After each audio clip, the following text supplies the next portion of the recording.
Hello friends, स्वागत है आप सभी का अपने चैनल GOVTS ट्यूटोरियल में।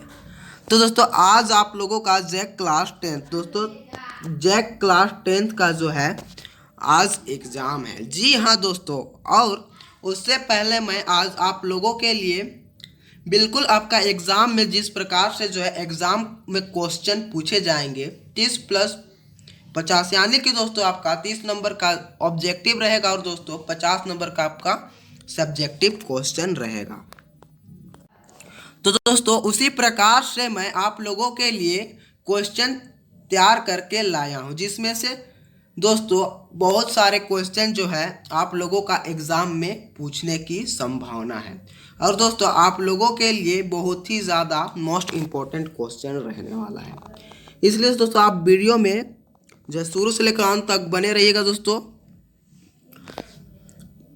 और दोस्तों देखिए, इस वीडियो में आप लोगों को मैं 30 ऑब्जेक्टिव क्वेश्चन 30 MCQ क्वेश्चन जो है मैं आपको इस वीडियो में बताने वाला हूं। और दोस्तों आप वीडियो को स्किप करके जाने का बिल्कुल भी कोशिश मत कीजिएगा, क्योंकि दोस्तों आप वीडियो को स्किप करके जाते हैं तो फिर आपको एग्ज़ाम में जो है आज लिखने में दिक्कत होगा। इसलिए दोस्तों आप वीडियो को शुरू से लेकर अंत तक ज़रूर देखिए दोस्तों। और वीडियो को देख लेने के बाद अपने सभी दोस्तों के पास वीडियो को शेयर ज़रूर कर दीजिएगा, क्योंकि दोस्तों इस वीडियो से जो है उनको भी लाभ मिल सके। और दोस्तों आप चैनल को सब्सक्राइब नहीं किया तो चैनल को सब्सक्राइब कर लीजिए दोस्तों, और बेल आइकन को जो है ऑल पे सेट कर लीजिएगा, ताकि दोस्तों जब भी वीडियो अपलोड करूँ तो मैं सबसे पहले नोटिफिकेशन आपके पास पहुँचे।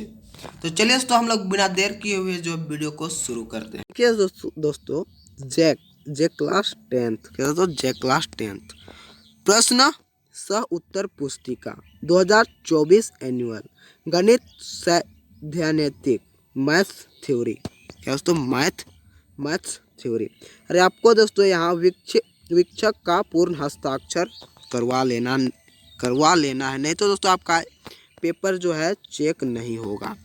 वीक्षक यानी कि दोस्तों आपका जो एग्ज़ाम में टीचर्स रहेंगे उनका जो है हस्ताक्षर यानी कि दोस्तों साइन होना ज़रूरी है यहाँ पे, नहीं तो आपका जो है पेपर चेक नहीं होगा।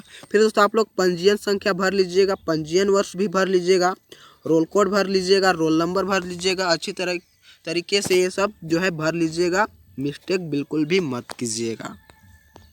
तो चलिए हम लोग वीडियो को जो है तो देखिए दोस्तों क्या कहता है। खंड ए प्रश्न संख्या 1 से 30 तक बहुविकल्पीय प्रश्न है और प्रत्येक एक अंक का है, यानी कि दोस्तों 1 से लेकर आपका 30 तक ऑब्जेक्टिव क्वेश्चन है, जो कि आपका हर एक प्रश्न यानी कि दोस्तों एक प्रश्न जो है 1 नंबर का है। तो देखिए दोस्तों section A question number 1 to 30 are multiple choice question and carry 1 marks. तो देखिए दोस्तों आपका 1 नंबर का प्रश्न क्या कहता है। प्रश्न संख्या 120 का अभाज्य गुणनखंड है। तो दोस्तों आपको 120 का जो है अभाज्य गुणनखंड क्या है आपको बताना है। पहला ऑप्शन कहता है देखिए 2 गुना 3 गुना 5। दूसरा ऑप्शन कहता है 2 गुना 3 गुना 5। तीसरा ऑप्शन कहता है 2 गुना 3 गुना 7। चौथा ऑप्शन कहता है 2 गुना 3 गुना 5 गुना 7। तो आपका करेक्ट आंसर हो जाएगा तो ऑप्शन नंबर पहला जो है करेक्ट आंसर हो जाएगा। तो देखिए दोस्तों आप लोग करिएगा किस तरह से। यहाँ 120 का अभाज्य गुणनखंड पूछा गया है, आप लोग लिखिएगा 120 इस तरह से कीजिएगा दोस्तों। फिर आपको हो सके जितना सबसे छोटा अंक से आप काटने का कोशिश कीजिएगा। तो हम लोग 2 से काटते हैं, तो 2 से काटेंगे तो आपका 120 को काटेंगे तो आपका 60 बार में जाएगा दोस्तों। फिर काटेंगे हम लोग 2 बार में तो आपका जाएगा 30 बार में। फिर दोस्तों हम लोग काटेंगे 2 से तो आपका जाएगा 15 बार में। फिर अब हम लोग काटते हैं 3 से, तो आपका 3 से काटेंगे दोस्तों तो आपका जो 5 दिया 15 यानी 5 बार में जाएगा दोस्तों। फिर आप इसको कर लेने के बाद आप इस तरह से लिखिएगा 2 गुना देखिए आपका कितना आया था 2 गुना 2 फिर 3 आया फिर 5। तो आप मिला लीजिए दोस्तों, इसमें से जो ऑप्शन है उसमें से कौन सा आपका ए आ रहा है। तो यही आपका करेक्ट आंसर हो जाएगा। देखिए आप यहाँ फिर करके देख लीजिएगा। 2 एका 2 दूना 4, 4 दूना 8, 8 तिया 24 और 24 बच्चे जो है आपका 120। तो एक आपका आ रहा है, तो आपका करेक्ट आंसर हो जाएगा। तो आपका correct answer option number A हो जाएगा। चलिए दोस्तों हम लोग बढ़ते हैं नेक्स्ट प्रश्न की ओर। तो देखिए दोस्तों आपको लिखना है किस तरह से, यहाँ आंसर लिखने का जो उत्तर दिया रहेगा उसमें आपको लिखना है इस प्रकार से। पहला नंबर दे दीजिएगा, फिर आप ऐसा करके एरो दीजिएगा, फिर आपको लिखना है 2 गुना 2 गुना 2 गुना 3 गुना, आप फिर 3 गुना 5 लिखिएगा, फिर इधर लिख दीजिएगा आंसर। आपको इस तरह से लिखना है एग्जाम में। तो चलिए हम लोग बढ़ते हैं नेक्स्ट प्रश्न की ओर। तो देखिए दोस्तों आपका 2 नंबर का प्रश्न कहता है अभाज्य गुणनखंड 2 गुना 2 गुना 2 गुना 3 गुना 3 का मान है। तो क्या होगा दोस्तों, ये बहुत ही इजी क्वेश्चन है। तो देखिए आपका पहला ऑप्शन कहता है 62, दूसरा ऑप्शन 72, तीसरा कहता है 92 और चौथा आपका 122। तो आपको किस तरह से करना है दोस्तों, देखिए आपको यहाँ दिया गया है 2 गुना 2 गुना 2 गुना 3 गुना 3। तो आपको करना क्या है, 2 एका 2, 2 दूना 4, फिर 4 दूना 8, 8 तिया 24 और 24 तिया आपका हो जाएगा 72। तो इस तरह से आपको इसको सभी को एक में जो है गुना कर लेना है और देख लेना है। तो आपका करेक्ट आंसर हो जाएगा दोस्तों ऑप्शन नंबर दूसरा 72।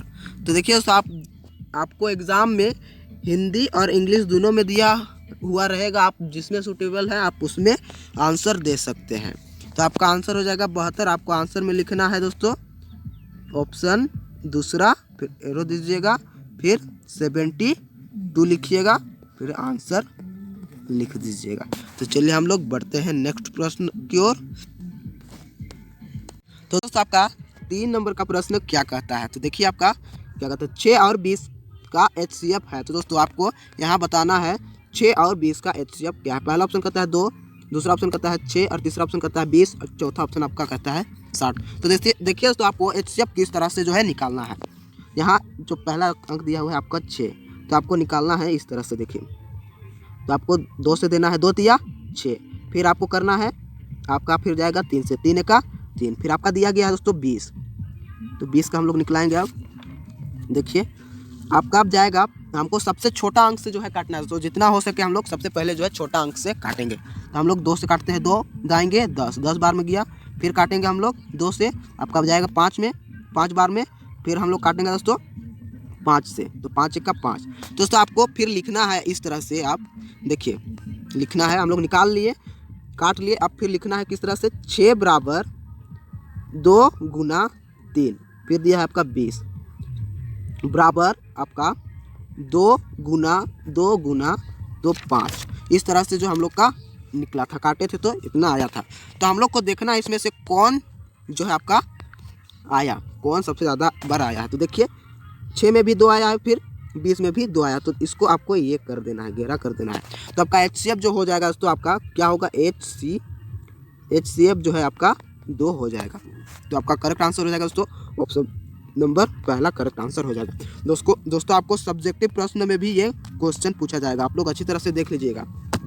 ये जितना भी क्वेश्चन है दोस्तों आप लोग जो है घोल कर पी जाइए, कल एग्जाम में जो आप लोगों को देखने के लिए मिलेगा ही। तो आप लोग अच्छी तरह से देख लीजिए, आपको सब्जेक्टिव प्रश्न भी ये आपको देखने को मिलेगा। तो आपका करेक्ट आंसर हो जाएगा ऑप्शन नंबर पहला 2। आपको आंसर में लिखना है HCF बराबर आपको 2 लिखना है, फिर आंसर लिख देना। चलिए हम लोग बढ़ते हैं नेक्स्ट प्रश्न की ओर। तो देखिए दोस्तों आप लोगों का 4 नंबर का प्रश्न क्या कहता है, किसी पूर्णांक m के लिए प्रत्येक विषम संख्या का रूप है। तो क्या है दोस्तों, पहला ऑप्शन कहता है m, दूसरा ऑप्शन कहता है 2m, तीसरा ऑप्शन कहता है m+1 और चौथा ऑप्शन कहता है 2m+1। तो आपका यहाँ दिया गया है दोस्तों, देखिए चौथा ऑप्शन में 2m+1 क्या दिया गया, 2m+1। तो देखिए दोस्तों हम लोग देखिए 2 यहाँ m के जगह पे दोस्तों आप कुछ भी वैल्यू पुट कीजिए, कुछ भी। तो चलिए हम लोग 2+1 m के स्थान पर 1 पुट करते हैं। फिर देखिए यहाँ यहाँ इंटू +1, यहाँ 2 एका 2, तो देखिए आपका आता है 2 एका 2 प्लस 2 एका 2 प्लस जो है 1 बराबर आपका 3। तो ये आपका जो है दोस्तों विषम संख्या का रूप है। क्या दोस्तों? विषम संख्या का रूप है। 3 जो है आपका विषम संख्या है। तो देखिए दोस्तों यहाँ हम लोग यहाँ पे जो है 2m+1 दिया गया है, देखिए 2, तो यहाँ पे हम लोग 2 भी रखेंगे, कुछ भी संख्या रखें तो आपका जो है विषम संख्या ही हमें प्राप्त होगा, +1। तो देखिए 2 दूना दोस्तों 2 दूना 4, कितना 2 दूना 4 और इधर का +1 कितना आया 5। तो ये आपका 5 भी है दोस्तों, ये आपका विषम संख्या है। तो आपका करेक्ट आंसर हो जाएगा ऑप्शन नंबर 4 करेक्ट आंसर हो जाएगा। तो चलिए हम लोग बढ़ते हैं नेक्स्ट प्रश्न की ओर। तो देखिए दोस्तों आपका 5 नंबर का प्रश्न क्या कहता है, y माइनस पी एक्स का ग्राफ दिया गया है, बहुपद पी एक्स के शून्यकों की संख्या है। तो पी एक्स की संख्या शून्यकों की संख्या क्या है दोस्तों? ये आपका दोस्तों क्वेश्चन नंबर 5 जो है आपका छप चुका है, आपका एग्जाम में देखने को 100% मिलेगा दोस्तों। इस प्रकार से दोस्तों आपको इस प्रकार से नहीं मिलेगा, लेकिन जो है आपको कुछ भी दिया हुआ रहेगा, इस टाइप से भी आपको दिया हुआ रहेगा, लेकिन आपका एग्जाम में ये क्वेश्चन देखने को 100% मिलेगा। तो देखिए आपको मैं एक उदाहरण के तौर पर बता देता हूँ। तो देखिए ये आपका जो है ये x है और ये आपका y है। तो देखिए आपका यहाँ x अक्ष पर जो कटा गया है कितना बार कटा गया है, तो देखिए ये पहला एक बार कटा गया है, दूसरा यहाँ कटा हुआ है और तीसरा आपका यहाँ और चौथा यहाँ और आपका पाँचवा जो है यहाँ कटा हुआ है। तो देखिए दोस्तों आपका कितना बार हुआ, एक यहाँ पे कटा हुआ है, दूसरा यहाँ, तीसरा यहाँ, चौथा यहाँ और पाँचवा यहाँ। तो मेरे हिसाब से यहाँ जो था यहाँ का आंसर आपका 5 होता। दोस्तों यहाँ पे आपका दिया गया देखिए पहला जो है यहाँ कटा हुआ है, दूसरा यहाँ और तीसरा जो है आपका यहाँ कटा हुआ है। तो कितना बार कट रहा है दोस्तों? आपका 3 बार कट रहा है। ऑप्शन नंबर आपका 4 जो है करेक्ट आंसर हो जाएगा। ये बहुत ही ईजी क्वेश्चन है दोस्तों, आप लोग देख लीजिएगा, एक 100% ये क्वेश्चन आपको एग्जाम में देखने को मिलेगा। तो आप लोग अच्छी तरह से जो है देख लीजिएगा कितना बार कटा हुआ है। तो चलिए हम लोग बढ़ते हैं नेक्स्ट प्रश्न की ओर। तो देखिए दोस्तों यहाँ आपका 6 नंबर का क्वेश्चन पूछा गया, बहुपद x² - 3 का शून्यक है। The zero of the polynomial x² - 3। तो देखिए दोस्तों आपका यहाँ वैल्यू दिया गया है आपका x² - 3। तो ये 3 जो है दोस्तों इसको हम लोग एक को लिखेंगे, एक को √3 यानी कि दोस्तों माइनस √3 लिखेंगे, एक को क्या लिखेंगे दोस्तों -√3 और एक को जो है √3 यानी कि प्लस में एक को √3 लिखेंगे। तो आपका माइनस जो है √3 जहाँ दिख रहा है प्लस √3 दिख रहा है, कहाँ दिख रहा है दोस्तों? तो आपका ऑप्शन नंबर 3 में जो है आपका दिख रहा है। तो आपका करेक्ट आंसर हो जाएगा ऑप्शन नंबर 3। तो दोस्तों आपको आंसर में जो लिखना क्या है, तीसरा देना है बराबर -√3 फिर आपको प्लस √3। आपका करेक्ट आंसर हो जाएगा ऑप्शन नंबर 3। चलिए बढ़ते हैं हम लोग नेक्स्ट प्रश्न की ओर। तो देखिए दोस्तों आपका 7 नंबर का क्वेश्चन पूछा गया है, एक द्विघात बहुपद जिसके शून्यकों का योग तथा गुणनफल क्रमशः -3 और जो है 2 है। क्या दोस्तों? -3 और क्या 2 है। तो देखिए पहला ऑप्शन क्या कहता है, x² + 3x + 2। दूसरा ऑप्शन कहता है देखिए x² - 3x - 2। तीसरा ऑप्शन कहता है x² + 3x - 2। चौथा ऑप्शन कहता है आपका x² + 3x + 2। तो आपका करेक्ट आंसर हो जाएगा दोस्तों ऑप्शन नंबर जो है ये आपका पहला करेक्ट आंसर हो जाएगा। आप लोग दोस्तों अच्छी तरह से प्रैक्टिस कर लीजिए, देख लीजिए, अच्छी तरह से आप लोग प्रैक्टिस करके जाइएगा, कल आपको एग्जाम में जो देखने को मिलेगा। तो चलिए दोस्तों हम लोग बढ़ते हैं नेक्स्ट प्रश्न की ओर। तो देखिए दोस्तों आपका 8 नंबर का प्रश्न क्या कहता है, देखिए यदि a1/a2 बराबर b1/b2 equal not equal c1/c2, समीकरण देखिए समीकरण a1x - b1y + c1 बराबर 0 और जो है आपका दिया गया है a2x + b2y + c2 बराबर 0 का क्या होगा। तो 0 का क्या होगा, तो देखिए दोस्तों यदि आपका जो है इस टाइप का दिया हुआ रहेगा a1/a2 बराबर b1/b2 not equal to c1/c2, C2। तो ये जो अगर आपका एग्ज़ाम इस तरह से दिया हुआ रहेगा तो आपका क्या हो जाएगा, इसका कोई हल नहीं होगा। क्या उसका कोई हल नहीं होगा। तो आपका करेक्ट आंसर हो जाएगा दोस्तों ऑप्शन नंबर जो है पहला करेक्ट आंसर हो जाएगा, कोई हल नहीं है। तो आपका देखिए आंसर में लिखना है इस तरह से, पहला लिखिएगा फिर लिखिएगा कोई हल नहीं। क्या दोस्तों, कोई हल नहीं।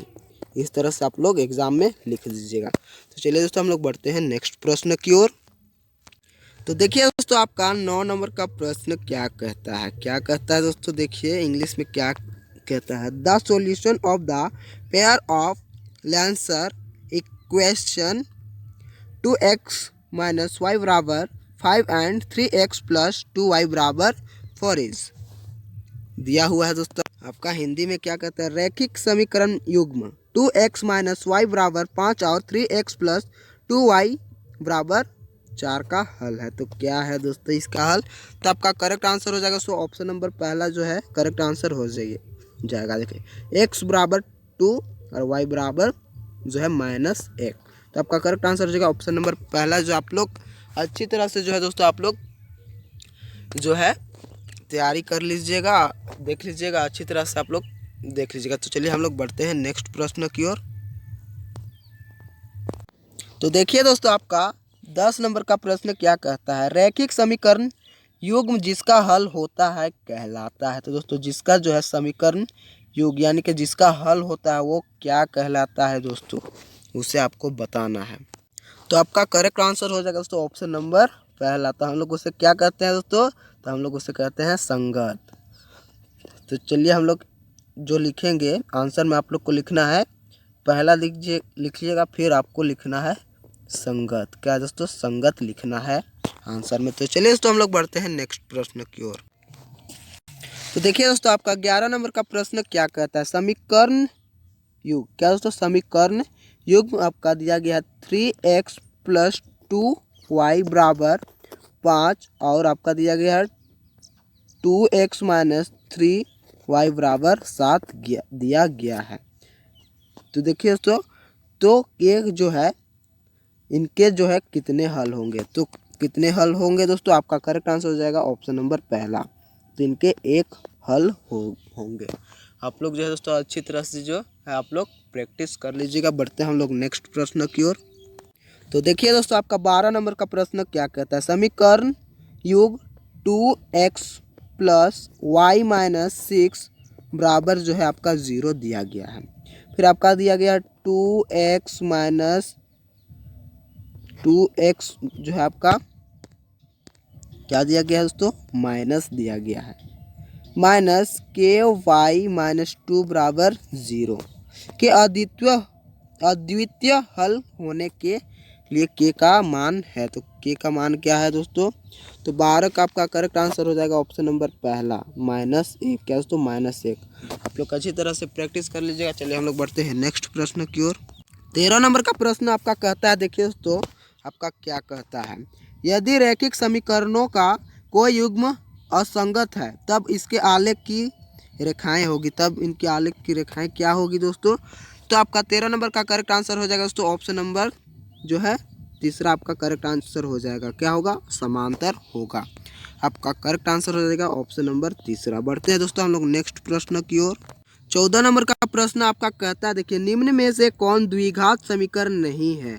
दोस्तों ये दिया गया है, इसमें से कौन सा जो है द्विघात समीकरण नहीं है। तो देखिए आपका करेक्ट आंसर हो जाएगा आपका ऑप्शन नंबर जो है दूसरा आपका करेक्ट आंसर हो जाएगा x प्लस 1 होल प्लस 8 बराबर x प्लस 2, उसके बाद x माइनस जो है ये आपका करेक्ट आंसर हो जाएगा। आप लोग अच्छी तरह से देख लीजिएगा, प्रैक्टिस कर लीजिएगा। चलिए हम लोग बढ़ते हैं नेक्स्ट प्रश्न। तो देखिए दोस्तों आपका 15 नंबर का क्वेश्चन क्या कहता है, क्या कहता है दोस्तों, देखिए द्विघात समीकरण 3x² माइनस 5x प्लस 2 बराबर 0 का विविक्तर है। तो इनका दोस्तों विविक्तर जो है क्या होगा। पहला ऑप्शन कहता है देखिए 1, दूसरा आपका -1, तीसरा आपका 2 और चौथा आपका है -1। तो आपका करेक्ट आंसर हो जाएगा दोस्तों ऑप्शन नंबर जो है आपका 15 का पहला हो जाएगा, द्विघात समीकरण 3x² minus 5x plus 2 equal to 0 का विविक्तर 1 होगा। और दोस्तों आपका द्विघात समीकरण का जो है सूत्र आपका होता है, क्या होता है दोस्तों? सूत्र देखिए आपका क्या होता है, बी स्क्वायर माइनस 4ac आपका सूत्र होता है। द्विघात समीकरण क्या होता है दोस्तों? बी स्क्वायर माइनस 4ac, ये आपका सूत्र है द्विघात समीकरण का। बढ़ते हैं हम लोग नेक्स्ट प्रश्न की ओर। देखिए आपका 16 नंबर का प्रश्न क्या कहता है, तो क्या कहता है दोस्तों, देखिए x square plus b x plus c बराबर 0 के दो बराबर वास्तविक मूल होंगे। तो उनके दो वास्तविक बराबर मूल क्या होंगे? तो आपका 16 नंबर का करेक्ट आंसर हो जाएगा दोस्तों ऑप्शन नंबर तीसरा जो है करेक्ट आंसर हो जाएगा, बी स्क्वायर माइनस 4ac। चलिए हम लोग बढ़ते हैं नेक्स्ट प्रश्न की ओर दोस्तों, 17 की ओर। तो देखिए आपका 17 नंबर का प्रश्न क्या कहता है, द्विघात समीकरण 2x² माइनस 4x प्लस 3 बराबर 0 के मूलों की प्राकृतिक होगी। तो क्या प्राकृतिक होगी दोस्तों? 17 का आपका करेक्ट आंसर हो जाएगा ऑप्शन नंबर दूसरा, वास्तविक एवं असमान। क्या दोस्तों? वास्तविक एवं जो है असमान आपका करेक्ट आंसर हो जाएगा ऑप्शन नंबर दूसरा। चलिए दोस्तों हम लोग बढ़ते हैं नेक्स्ट प्रश्न की ओर। देखिए आपका 18 नंबर का प्रश्न क्या कहता है, द्विघात समीकरण 2x² प्लस के एक्स प्लस 3 बराबर 0 के मूलों समान है तो k का मान होगा। तो यहाँ दोस्तों आपका k का मान जो है पूछा गया है, तो क्या होगा दोस्तों? तो आपका 18 नंबर का करेक्ट आंसर हो जाएगा ऑप्शन नंबर तीसरा, प्लस माइनस 2√6 आपका करेक्ट आंसर हो जाएगा ऑप्शन नंबर तीसरा। बढ़ते हैं हम लोग नेक्स्ट प्रश्न की ओर। तो देखिए दोस्तों आपका 19 नंबर का प्रश्न क्या कहता है, यदि द्विघात समीकरण x² माइनस के एक्स माइनस 10 बराबर 0 के एक मूल -2 हो तो k का मान होगा। तो k का मान क्या होगा दोस्तों आपको बताना है।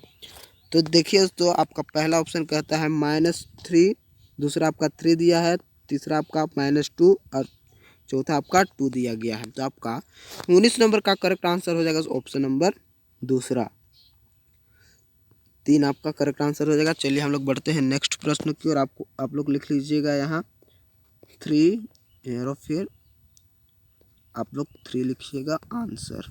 चलिए हम लोग बढ़ते हैं नेक्स्ट प्रश्न की ओर।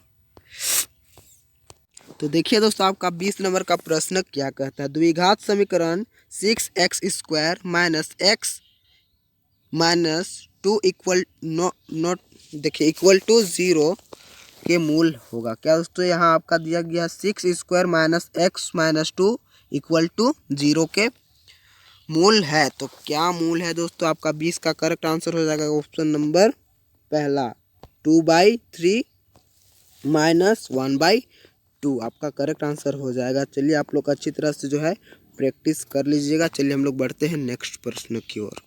और दोस्तों आप अभी तक जो है चैनल को सब्सक्राइब नहीं किए हैं दोस्तों, तो आप चैनल को जो है सब्सक्राइब कर लीजिए दोस्तों, ताकि दोस्तों मैं आप लोगों का जो है अगला एग्ज़ाम के लिए जो है मैं वेरी इंपॉर्टेंट क्वेश्चन जो है अपलोड कर दूं और आपके पास जो है नोटिफिकेशन जो है दोस्तों आपके पास पहुंच जाए। आप सब्सक्राइब करके रखे रहिएगा दोस्तों, तो आपके पास जो है सबसे पहले नोटिफिकेशन पहुंचेगा और वीडियो को आप देख पाइएगा। तो देखिए दोस्तों आपका 20 नंबर का प्रश्न क्या, सॉरी दोस्तों 21 नंबर का प्रश्न क्या कहता है। तो क्या कहता है दोस्तों देखिए एपी 3333 का सार्वअंत्र है, यानी कि दोस्तों डी आपको पूछा गया है। तो आपका सार्वअंत्र क्या होगा? तो आपको दोस्तों यहाँ जो है इसको आपको दूसरा पद से जो है, क्या दोस्तों, दूसरा पद से जो है आपको पहला पद को जो है क्या करना है, माइनस करना है। तो आपका दूसरा पद क्या है दोस्तों? यहाँ पहला पद भी और दूसरा पद भी आपका जो है 3 है। तो देखिए दूसरा पद आपका क्या है, 3 है, माइनस पहला पद, तो पहला पद भी आपका 3 है, तो क्या आ जाएगा 3 - 3 0। तो आपका करेक्ट आंसर हो जाएगा दोस्तों ऑप्शन नंबर जो है तीसरा करेक्ट आंसर हो जाएगा, क्या 0। ये क्वेश्चन आपको एग्जाम में देखने को मिलेगा दोस्तों, आप लोग अच्छी तरह से जो है देख लीजिएगा। तो चलिए हम लोग बढ़ते हैं नेक्स्ट प्रश्न की ओर। तो देखिए आपका आंसर लिखना है, यहाँ पे क्या लिखना है, 3 लिखना है, एरो फिर 0। तो चलिए हम लोग बढ़ते हैं नेक्स्ट प्रश्न की ओर। देखिए आपका 22 नंबर का प्रश्न क्या कहता है, एक एपी का प्रथम पद 10 और सार्वअंत्र 10 है तो दूसरा पद है, तो दूसरा पद क्या होगा दोस्तों। पहला ऑप्शन क्या है 10, दूसरा है 20, तीसरा है 30 और चौथा है आपका 40। तो 22 का आपका करेक्ट आंसर हो जाएगा दोस्तों ऑप्शन नंबर जो है दूसरा आपका 20 हो जाएगा। चलिए हम लोग बढ़ते हैं नेक्स्ट प्रश्न की ओर। 23 नंबर का प्रश्न आपका कहता है, देखिए एक एपी में यदि ए बराबर 7 और डी बराबर 3 और एन बराबर 8 तब एनवा का मान होगा, तो एन यानी कि एनवा का मान क्या होगा। तो पहला ऑप्शन कहता है 18, दूसरा 20 और तीसरा है आपका 28, चौथा है आपका 30। तो आपका 23 नंबर का करेक्ट आंसर हो जाएगा ऑप्शन नंबर तीसरा आपका करेक्ट आंसर हो जाएगा 28। आप लोग जो है अच्छी तरह से जो दोस्तों प्रैक्टिस कर लीजिएगा। तो चलिए हम लोग बढ़ते हैं नेक्स्ट प्रश्न की ओर। नंबर का प्रश्न आपका कहता है दोस्तों, देखिए क्या कहता है, 3 के प्रथम 5 गुणजों का योग है। तो 3 के प्रथम 5 गुणजों का योग क्या होगा दोस्तों।